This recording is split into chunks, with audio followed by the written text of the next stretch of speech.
nüüd härra Põlluaas, palun võtke kätte endale üks sobivat värvi marker ja te teate neid presidendi portreesid, mis on no igal sellisel seinal, ma ei tea, kas teie seinal on, aga ühesõnaga, et meil on puudu Alar Karise portree. Kas te palun tõestaksite oma joonistamisoskust ja joonistaksite meile siia Alar Karise portree? Aga vaatame, et kui te suudate nagu seda niimoodi kõrvalt natuke teha, et ikkagi kaamerapilt ka saaks selle ilusti üles.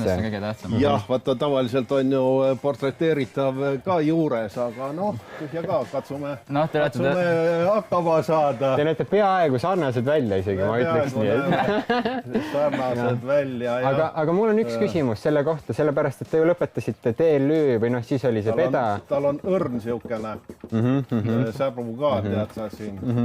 Sest te ju lõpetasite TLÜ tegelikult alles teisel katsel, esimesel visati teid koolist välja. Mis te tegite, et teid välja visati?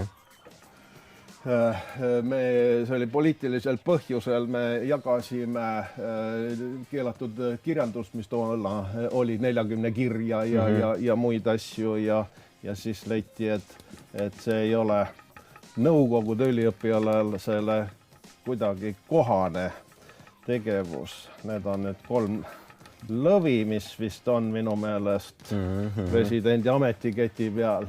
Aga kuidas te tunnete, kui palju teie haridusest siin Pedagoogika instituudis oleks kasu presidendi ametis? Kindlasti, igasugusest haridusest on kasu.